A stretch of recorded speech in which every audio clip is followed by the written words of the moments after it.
নমস্কার। জি, আজকে আপনাদের বলবো এনার্জি সার্কেল কিভাবে তৈরি করতে। আপনি যেকোনো সুইচ ওয়ার্ড জানেন যে বাঁদিকে লিখে নিয়ে তারপরে সেটাকে অন্তত ১৫ মিনিট বা ৪৫ মিনিট ১৫ বার বা ৪৫ বার বা ৫১ বার এটাকে জপ করতে হয়। ঠিক সেরকমই ইসি হচ্ছে এনার্জি সার্কেল হচ্ছে আপনি যখন আ কোনো একটা সুইচ ওয়ার্ড লিখবেন সেটা যার জন্য লিখছেন আপনি ধরুন আপনার কোনো রিলেটিভের জন্য লিখছেন তার নামটা লিখলেন আর উপরে সুইচ ওয়ার্ডটা বা অ্যাঞ্জেল নাম্বারটা লিখে ওটাকে একবারে একটা সার্কেল করবেন। ওটাই হচ্ছে এনার্জি সার্কেল ইসি। ওটাকে আপনাকে আর কিছু করতে হবে না, ওটাকে লেট গো করে দেবেন। তারপরে আপনি ওটা নিয়ে যখন মাঝে, মাঝে পাবেন রেকি দেবেন বা না দিলেও কিছু যাবে আসবে না। ওটা এমনি নিজে ভাইব্রেশন দিতে থাকবে।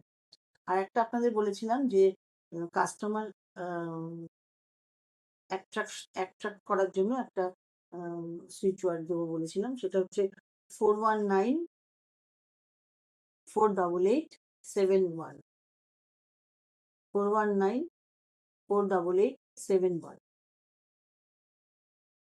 এটাকে সকালবেলা ৪৫ বার, দুপুরে ৪৫ বার, রাত্রে ৪৫ বার জপ করবেন।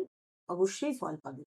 আরেকটা হচ্ছে অনেকের অনেক কিছু উম আ পেইন বিভিন্ন শরীরে নানান জায়গায় পেইন থাকে। তারপরে আ মানে কোনো কারণ নেই হয়তো এমনভাবে তিনি রুগ্ন হয়ে যাচ্ছেন ক্রমশ। রোগ ভোগ এসবের জন্য পারলে পরে ধন্বন্তরী এই সুইচ ওয়ার্ডটা ধন্বন্তরী, ধন্বন্তরী, ধন্বন্তরী এটা কন্টিনিউয়াস ওই ৪৫ বার থেকে ৫১ বার পড়বেন, করবেন দেখবেন ভালো হবে। এগুলোতে অনেক আ রেজাল্ট ভালো আমরা শুনেছি। বুদ্ধদেবের আ কমলসূত্র থেকে আ রেইকি যিনি পুনরাবিষ্কার করেছিলেন তিনি হলেন ডক্টর মিকাওসিও একজন জাপানি অধ্যাপক এবং গবেষক। তো ১৮৬৫ খ্রিস্টাব্দে উনি ১৫ই আগস্ট জন্মগ্রহণ করেন এবং তার মৃত্যু হয় 9th মার্চ ১৯২৬ সালে। তো ১৮৬৫ খ্রিস্টাব্দের আগে পর্যন্ত রেইকি চিকিৎসা পদ্ধতিটা শুধুমাত্র ছাত্ররা গুরুদের কাছ থেকে শুনে, শুনে সেটা মনে রেখ আ মনে রেখে চিকিৎসা পদ্ধতি চালাত। তারপরে এই জাপানি অধ্যাপক ও গবেষক ডক্টর মিকাউসি বুদ্ধদেবের কমলসূত্র থেকে যখন ১৯২০ সম্ভবত খ্রিস্টাব্দ নাগাদ রেইকিকে পুনরুদ্ধার করে। ডক্টর উসুই ছিলেন একজন অধ্যাপক এবং গবেষক এবং একদিন কোনো এক সময় তিনি তার ক্লাসে আসার পরে কোনো একজন স্টুডেন্ট তাকে জিজ্ঞেস করেছিলেন যে, "তিনি কি বাইবেল বিশ্বাস করেন?" ডক্টর উসুই উনাকে বলেছিলেন যে, "হ্যাঁ।" এবং তারপর তার স্টুডেন্ট বলেন যে ভগবান যিশু অসুস্থদের সুস্থ করেছেন এবং জলের উপর দিয়ে হেঁটেছেন। এই ঐতিহাসিক বক্তব্য যা চোখে দেখেনি তাকে তিনি বিশ্বাস করেন? তখন ডক্টর মিকাউজি সেই মুহূর্তে ইস্তফা দিয়ে দেন এবং চাকুরিতে ইস্তফা দেওয়ার পরে উনি একটি উঁচু পর্বতে বসে ধ্যান করতে শুরু করেন। আত্ম আ মানে ওই পর্বতে বসে উনি আত্মশক্তিকে প্রয়োগ করে অন্যকে চিকিৎসার সিম্বল বা কি এটা খুঁজতে চেষ্টা করেন এবং সেটা একটা কঠোর তপস্যার মধ্যে দিয়ে তিনি যান। তিনি আত্মশক্তি বিকাশের চিহ্ন পেলেও অন্যদের চিকিৎসার সিম্বল তখনো তিনি পাননি।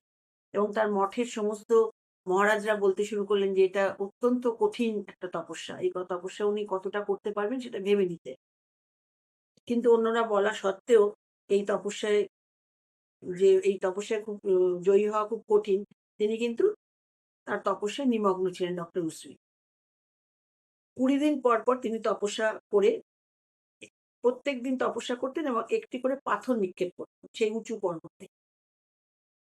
এবার ২১ দিনের দিন ডক্টর উসুই দেখলেন কিছু বিদ্যুতের মতো আলোক তার দিকে ধেয়ে আসছে এবং তিনি অত্যন্ত ভয় পেয়ে গেলেন।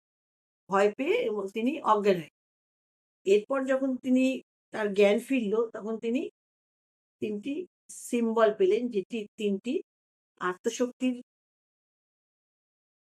বৃদ্ধি করার জন্যও ভালো এবং অন্যকে চিকিৎসা করার জন্য সেই ৩ টি মানে আরো যদি যে ২১ দিন এটা আপনাকে রোজ প্র্যাকটিস করতে হবে এবং একদিনও যদি মিস হয় তাহলে সেই পরের দিনটা আপনার ফার্স্ট ডে হিসেবে কাউন্ট হবে। সেইজন্য ফার্স্ট ডিগ্রি এবং সেকেন্ড ডিগ্রিতে ২১ দিনে আত্মশুদ্ধিটা করা।